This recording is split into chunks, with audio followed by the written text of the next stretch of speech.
New England Patriots training camp is for the full 90-man roster, but if we're being honest, a lot of us are just expecting it to be the Jacoby and Drake show. Stick around. You're about to be locked in to the Locked On Patriots podcast.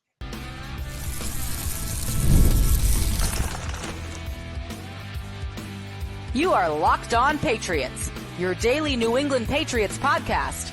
Part of the Locked On Podcast Network, your team every day. Hello to all of you Foxborough faithful. Thank you once again for making Locked On Patriots a daily part of your New England Patriots coverage. And of course, and hopefully your first listen each and every day. Remember, Locked On Patriots is not only a proud part of the Locked On Podcast Network, your team every day, but we're also free and available on all platforms, including YouTube. So smash that subscribe button, download and follow Locked On Patriots wherever you get your podcasts to ensure you're getting the latest episode as soon as it's available. I'm your host, Mike Debate, and I cover your New England Patriots for Patriots Country. So reach out to me and let me know what's on your mind on X at MDABATENFL.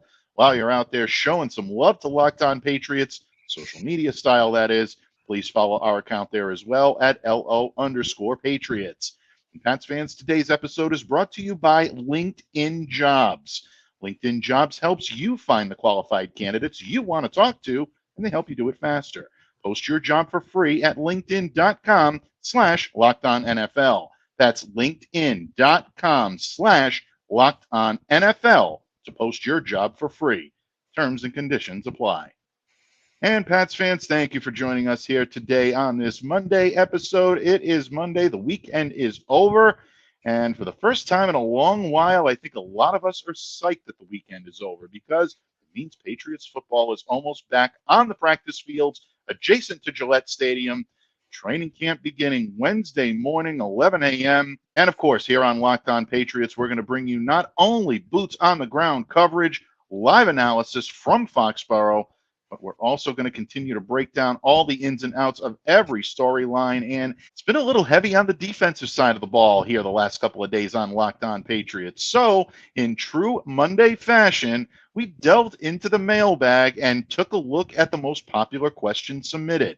And folks, a ton of you had these questions. So we're going to call this the offensive top three. And of course, if it's Monday and it's the mailbag, you know we're bringing in our great friend, the only man that can help us with that mailbag, the only man with the wisdom, the counsel, and the know-it-all to be able to do it. My good friend, the Count of Murphy Fisto himself, the legendary Thomas Murphy, joining me today.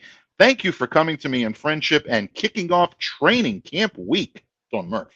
Happy to be here, bud. Happy to be here. Hope to help the ball club. Let's go. Let's get Absolutely. into it. Anytime you're here in the hot seat, my friend, you are helping the ball club and you help bring us to new heights. New heights we didn't even know we had. So that being said, bud, let's dive right into it. And to open the show today, I may have upset some of our everydayers, but bottom line, I think that all of our listeners know very well that Patriots fans are savvy. We realize that there are a ton of storylines here coming into this training camp. Gerard Mayo, first training camp as head coach. You got the returns of guys like Matthew Judon, Christian Gonzalez, Marcus Jones, guys who were injured last year and didn't get a chance to show their full potential. However, the top storyline coming out of Foxborough, at least for the first few days, is going to be about the quarterbacks, Murph. For better or for worse, we know that's the way it goes. It's going to be the Drake and Jacoby show, or the Jacoby and Drake show, however you want to pair that duo. But it's going to be all eyes on the quarterbacks. And you and I have gone over this subject several times here. Since Drake was drafted back in April with the number 3 overall pick and Jacoby signed here as a free agent, everyone's been wondering who's going to jockey for position. When you look at the competition right now between Jacoby Brissett, the veteran, and Drake Maye, the rookie, what should fans reasonably expect to see at the outset of training camp, and how could that change as practices start to progress? That is a good question. That's a great question from many of you. Many of you asked this, and what you can expect to see is a leader and somebody hopefully willing to follow. Okay? Jacoby Brissett being the leader, and of course Drake Maye willing to follow and growing as this first camp, his first camp opens up. You guys got to remember, While everybody's talking about the talent of Drake Maye, we've all talked about it ad nauseum. Since before the draft, this is a kid who has not played a lot of football. He really hasn't. He has not played a lot of football, and Jacoby Brissett has. So if he can sit back and listen and take in what Jacoby can offer and grow along with this brand new coaching staff that he's got to get used to, and one that Jacoby Brissett knows pretty well. Um, I still don't think that this is a battle. I still don't think that this is a competition. I think when push comes to shove, it's going to end up being Jacoby Brissett on the field week 1 and through week 8. You and I both know that it's really not so much about these two competing. And you've put this eloquently, my friend. It's really about what these guys are doing, how they're coming into camp. Jacoby Brissett has played a lot of football, like you said. Yep. He's a veteran in this league. As Rod Tidwell would say, he's been at the puppet show. He's seen the strings. There's not much that you're going to show him that he's not going to be able to adapt to on the field. So in terms of what Jacoby Brissett's going to bring you, you pretty much know what he's going to bring you. He's going to bring you game management. He's Right. going to bring you the ability to use all of his assets, whether it be his legs to extend plays, whether it be his arm, his savvy, his quarterback experience, Right. using all of his skills to be able to elevate his teammates on the field. That's what Jacoby Brissett's going to do. And Yep. he's going to do that from the outset of training camp.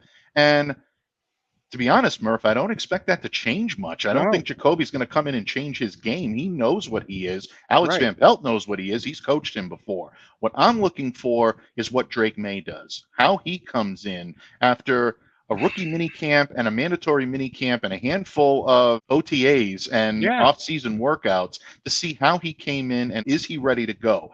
And there are going to be days like that. We're gonna get inundated with data from people that we all know and respect about how good Drake Maye looked today and how much Mhm. better he's looked than Jacoby Brissett. But we're not playing at game speed.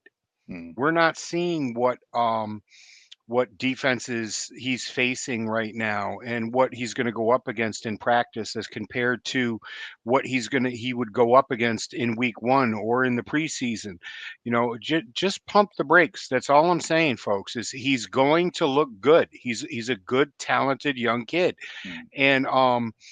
And I expect to see continued growth and a little humility because he's about to start going up against some of the finest defensive backs in the country, Mhm.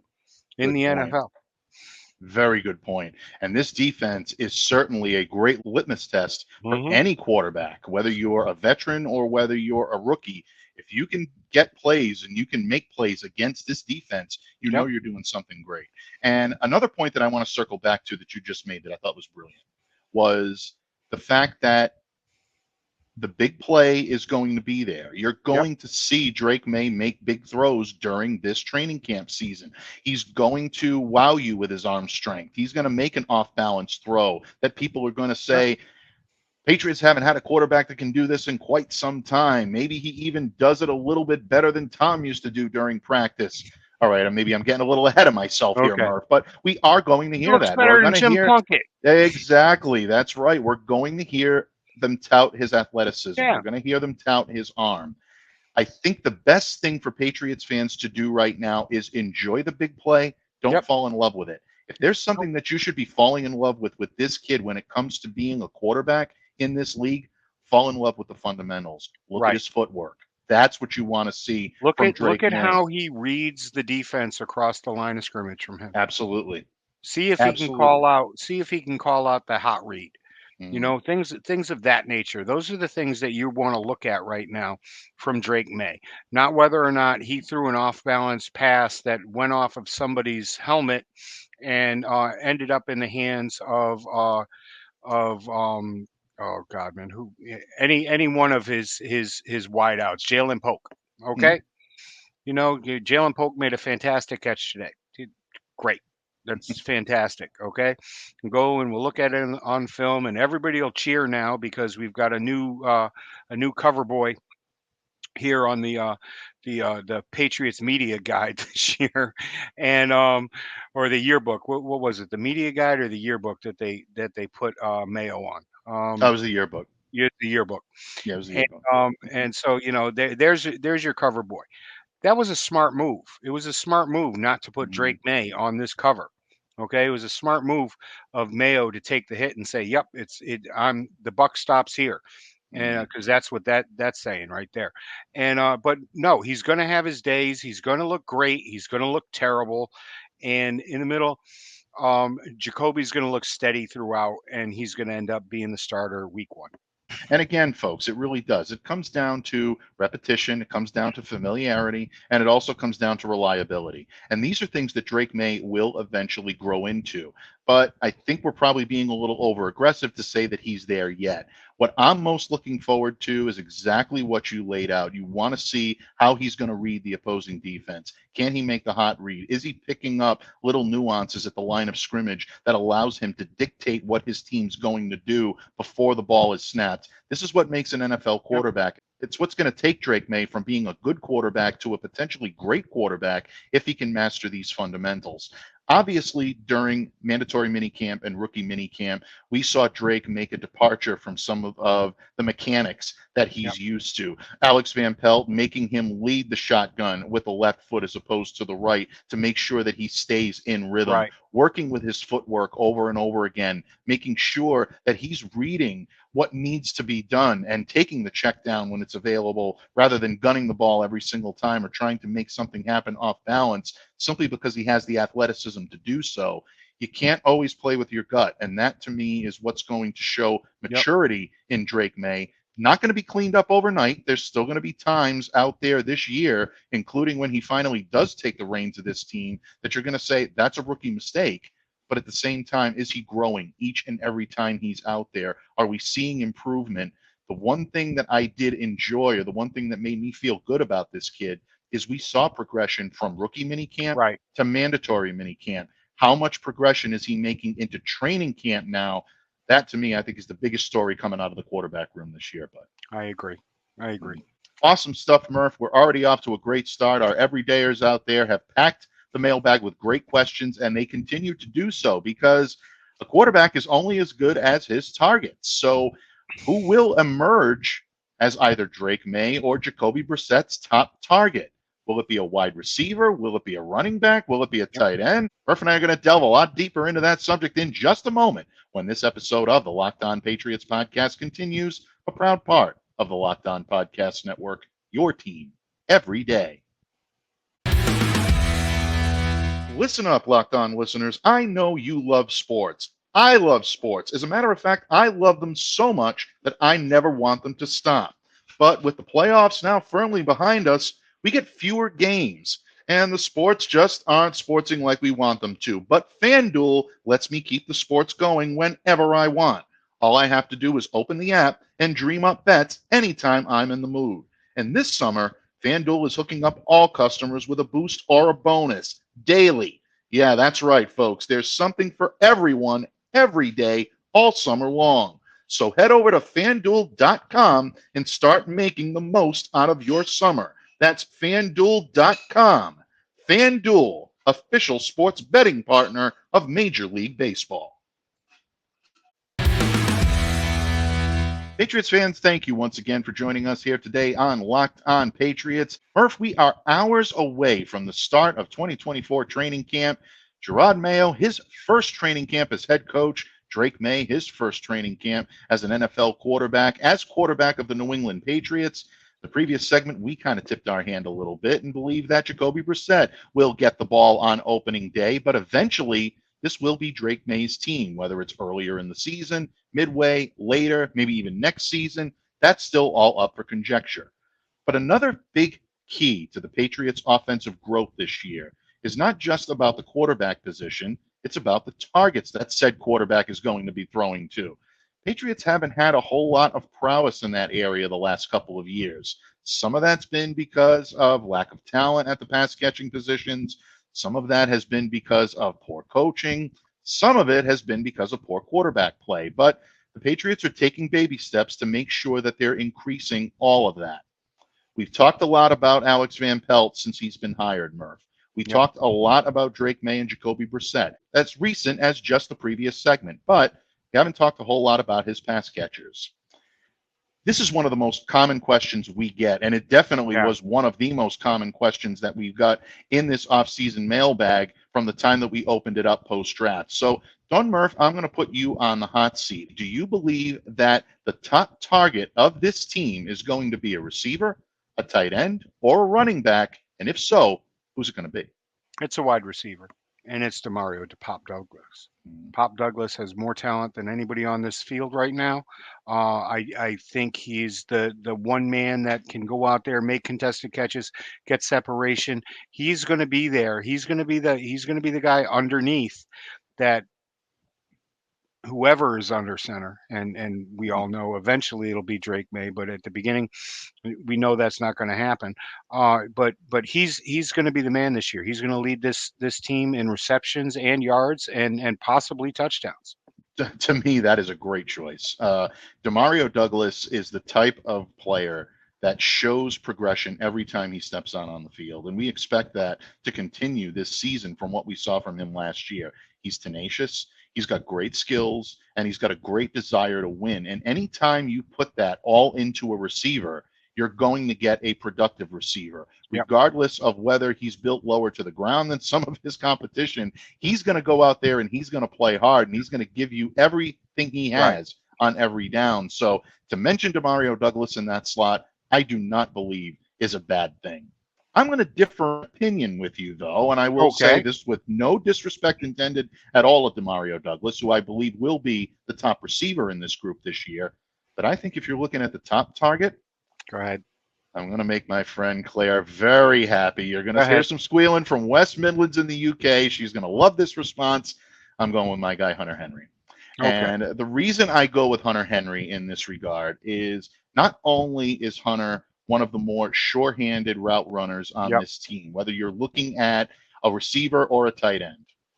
He's a guy that can win his matchups in the intermediate part of the field. I don't know why for the last couple of years the Patriots have not been utilizing him in that fashion. We saw it in his first year here in New England that he can win those battles, and he can be a very productive weapon in this offense. I think you'll see that come back a little bit because we know Alex Van Pelt likes to utilize the tight ends, and I think both he and Austin Hooper can complement each other very well. But I also believe that his status as a team captain is going to be what's going to make him a popular target, not only with Jacoby Brissett, but also with Drake Maye when he's when he gets the ball. This is a guy that can win his matchups, not just in the intermediate area of the field, like I just said, but also in the red zone. And I think that's where you're going to see him emerge. Maybe he might not lead the team in yards. He may not even lead the team in receptions. But if you're looking at those tallies and touchdowns at the end of the season, yeah, I think you might see Hunter Henry at the top of that list. A couple of years ago, he led the team with 9 touchdowns. I think we see the return of that team captain, that guy that can make the catches when he needs to make them this year, whether it's Jacoby or Drake throwing him the ball. Now, I can agree wholeheartedly with you or disagree slightly. The main reason that I'm going to disagree with this is once again, we're going to circle back to the offensive line and how much the tight ends are going to be required to stay in and block. You know, how often is that going to happen? Is Hunter Henry going to be that option after the chip? You know, after the fact that he had to be in line and keep whoever is under center, you know, looking pretty, because that's the point. You got to keep your quarterback pretty, and I think that's gonna take a bit. But I do agree with you when we get down into the red zone or the pink zone, starting in at the 25 or the 30, and they're looking to get into the end zone.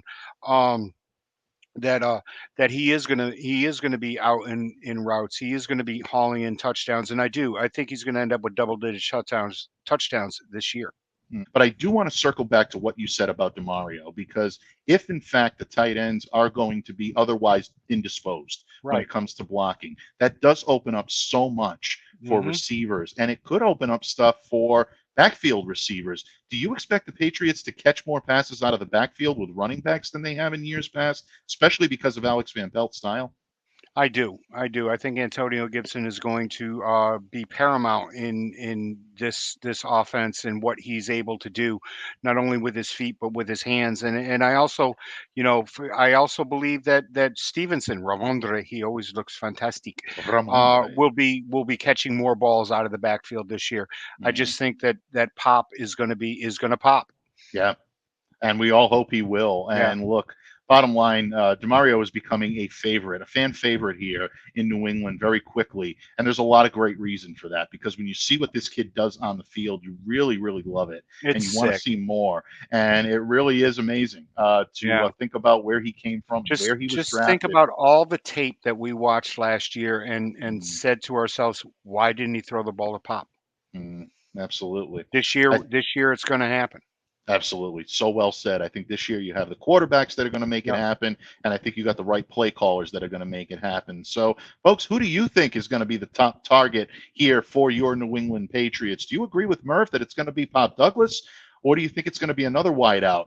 Are you agreeing with me and my good friend Claire over in West Midlands in the UK that it's going to be someone of the tight endage variety? Let us know in the comments section below. We'd love to hear what you think. As long as you keep it respectful, we always welcome any and Yeah. all comments here on Locked On Patriots, and we pride ourselves on trying to be the best interactive Patriots podcast out there for you to listen to. But Murph, we're not done yet, because there was one more burning question on offense from all of our everydayers, all of our Locked On loyalists out there that keep this pod a part of their daily Patriots coverage.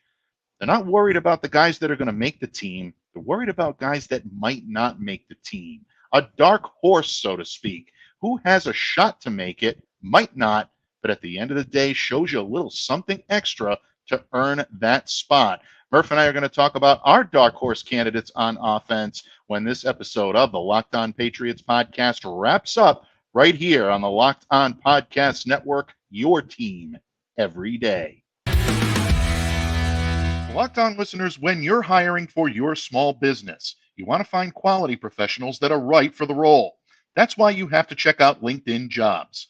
LinkedIn Jobs has the tools to help find the right professionals for your team to help you do it faster. Here's the best part, folks. They help you do it for free, because LinkedIn isn't just a job board. LinkedIn helps you hire professionals you can't find anywhere else, even those who aren't actively searching for a new job but might be open to the perfect role. In a given month, over 70% of LinkedIn users don't visit other leading job sites. So if you're not looking on LinkedIn, you're looking in the wrong place. And on LinkedIn, 86% of small businesses get a qualified candidate within 24 hours. Hire professionals like a professional on LinkedIn. Post your job for free at linkedin.com/LockedOnNFL. That's linkedin.com/LockedOnNFL to post your job for free. Terms and conditions apply. Pats fans, thank you once again for joining us here today on Locked On Patriots. Once again, kind thanks for you making Locked On Patriots a daily part of your New England Patriots coverage, and hopefully your first listen each and every day. Now that you've made us your first listen, I implore you all to do yourself a favor and make your second listen our good friends, our brethren over at Locked On NFL. All of the league's hottest stories brought to you by the local experts here on the Locked On Podcast Network that you simply won't find anywhere else. We employ the best of the business at Locked On, and it shows each and every day when my colleagues take the microphone at Locked On NFL. And folks, never make sure to miss an episode of Locked On NFL. You never know when you might see a familiar face show up. I'm constantly doing guest shots with Kevin Ostreicher. I love doing those here on this pod, and we definitely appreciate all of your support throughout the network. So make sure to follow Locked On Patriots and Locked On NFL, proud parts of the Locked On Podcast Network, and free and available wherever you get your podcasts. But here today, we are wading through the Monday mailbag. It is top questions, burning questions throughout Patriots Nation. And Murph is here, as he always is every Monday, to lend his wisdom, counsel, and reason the way only he can. And you already broke the wisdom and counsel meter, my friend, when it comes to your insight on the quarterbacks and the quarterback targets. However, there is one question we haven't tackled yet, and that is a potential dark horse roster candidate, a candidate that may be on the roster bubble, maybe even closer to not making the roster than actually making it. Over the course of the next few weeks, Murph, as we march toward the preseason and the start of the regular season, is there someone on this roster, offensively now, that has the ability to take what they have and kick it into gear just enough to make a roster spot for 2024? I'm glad you said kick it into gear, because there's nobody with the gears that my man is in possession of. Okay, and that man is Tyquan Thornton, the Slim Reaper. Okay, he's firmly on the other side of this bubble. Okay, he has to come in, he has to impress, and he has to stay healthy. And I think if he does stay healthy, then he will impress. He has tools in his bag that nobody else. He has clubs in his bag, I should say, that nobody else on this team has, that nobody is going to be able to do. He's going to be able to stretch the field, make those grabs, and make opposing defenses think twice about stacking a box. They're going to have to go too high every time he's on the field if he can stay healthy. He's the man. He's the one that I'm looking at. He's my dark horse. We're always honest in our opinions. Sometimes We Murph know. and I agree. Sometimes we disagree. Right. We don't disagree on this one. I'm in full agreement with you on Tyquan Thornton, and I believe he does have what it takes to Yep. be the dark horse candidate. Now, does that mean automatically we believe he's on this roster without a doubt? No, Absolutely that's why not. I said that he's He's gotta firmly on earn the it. other side of that bubble, and he's Murph got is to earn it. absolutely right. He's got to earn it. He's got to go out there and take it. It's one thing to have the skills to be able to do it. It's another thing to go out there and to do Right. it. What I'm encouraged with Tyquan that we haven't seen the last couple of years is he's come in bulked up a little bit. He's adding some muscle. And that's something that I think will serve him well, especially if he takes some Commitment to hits. gamma. Yeah, exactly.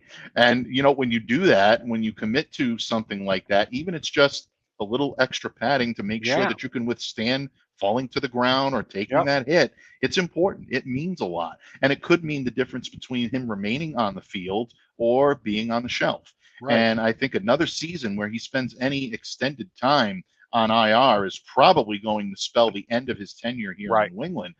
He's going to have to stay healthy, but he's also going to have to stay committed to what the team wants him to do. I think he has to recognize right now that if he does make this team, he's not number one or number two on the pecking order. He's still got to earn that ability to get on there, and there may be spotty times where he sees the field. So if that's the case, where do you use him? What can you possibly do with Tyquan Thornton to make him an invaluable part of this roster?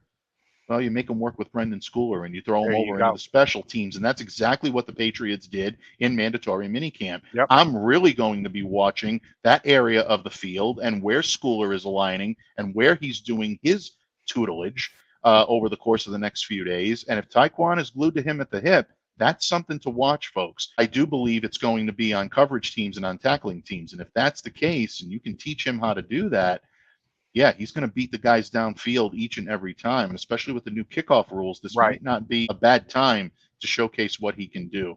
Do you believe that Tyquan learning a little bit on the special team side of the ball may give him a little extra in terms of the competition he may be facing toward making a roster spot in September? I do, and these new, you brought up the new kickoff rules. This is going to completely change the way that special teams are put together. Seeing how these guys fit in with the new kickoffs and everything else that's happening right now in the league. They're going to go into this as an experiment. They're going to tweak it. They might even tweak it mid-season from what I've heard. So it never knows. And like I tell all my players, the more gloves you have in your bag, the more time you're going to see on my diamond. Okay, if you can play 2-3 different positions, that's going to give you more time on the field. And it's the same thing in football. The more you can do, the more valuable you are to your head coach and your organization. And but I think in the end, it's going to be whether or not he can stay healthy and whether or not he can hang on to the ball. Yeah, absolutely. Watching Tyquan and his ability to assimilate into an Alex Van Pelt offense. We've talked about it several times, Murph, predicated on using the run to set up deep shots down the field, using play action, and maybe using the running backs as a jet sweep out of the backfield. This is where Tyquan can really, exactly. This is where Tyquan Thornton can really leap off the page. If he plays his cards right and does his job the way he needs to in this Van Pelt offense, you may see a whole other gear from Taekwon. Go back to 2022. This is against the Cleveland Browns, by the way. Week 6 of that 2022 season, Yep. Taekwon scored his first receiving touchdown, his first rushing touchdown in the same game. That was the first Patriots receiver since Deion Branch to score a receiving and rushing touchdown in the same game. That was a game that I would go back to and I would take a look on someone that can not only take the ball as a jet option out of the backfield, but also score receiving and get open, get the deep threat. He really is, I think, a very good fit for what Alex Van Pelt loves to do. I just hope he gets the opportunity to do it. And I also hope he takes that opportunity to do it. It's a two-way street. A lot of this is on Taekwon, not so much about the way he's been utilized or underutilized for the last couple of years under the former regime here in New England. It's really up to him to go out there and get it, because we haven't seen enough of that from him either. No, we haven't. And I agree with you wholeheartedly. 100 proof. 100 proof. Bottom line, folks, Murph and I may be in agreement when it comes to dark horses on this team, but who is your dark horse candidate on offense? If you believe we've made the right choice, or if you believe we've made the wrong choice, again, let us know in the comments section below. It is an interactive mailbag here on Locked On Patriots. And Murph, as Newman would say, the mail never stops. It keeps coming, folks. So keep those questions coming in, because I think there's a good chance Murph may be back before the end of the week. I'm not going to say for sure, but I think there is a good chance that he may be back before the end of the week to talk about training camp, maybe recap training camp a little bit, and maybe take some of your mailbag questions, all the things you want to know about what's going on the practice fields adjacent to Gillette Stadium when the Patriots take the field on Wednesday, Thursday, and Friday, all weekend long. It's going to be a lot of fun. Patriots football is almost back, Murph. And one of the things that we love here about bringing you the very latest in New England Patriots coverage is the wisdom and counsel of this man here on the other side of the screen. Murph, you've been with me since I took the microphone here on Locked On Patriots 5 years ago, and You've been a mainstay on this podcast. You not only have been a tremendous friend, but a tremendous source of knowledge for all of our Patriots fans that make Locked On Patriots a daily part of their New England Patriots coverage. From the bottom of my heart, man, what can I say? Salute. Thank you so much. And we look forward to 5 more and 5 more after that as we continue to bring you coverage here on Locked On Patriots of your New England Patriots. But before I let you go, my friend, the stage is yours. Please let everyone know where they can reach out to you, where they can interact with you, and what you got marinating in Murph's kitchen from now until the end of the week. Well, you can always check up on me on Zitter at TeamMurph207. Not a lot in the fire. I'm getting ready for playoffs right now with the Team Butchie 16U crew. So every waking moment that I have, it's summer, so I can get these guys on a ball field anytime I want, and we'll be doing that. So the keyboard has been put away for at least this week. Folks, we always appreciate my good friend when he drops by here on Locked On Patriots, but most of all, we appreciate each and every one of you taking time out of your schedules to share with us here on Locked On Patriots and make us a daily part of your New England Patriots coverage. Boots on the ground coverage for your New England Patriots training camp coming up here starting Wednesday. So keep a sharp eye out for all the very latest when it comes to training camp right here on the Locked On Podcast Network.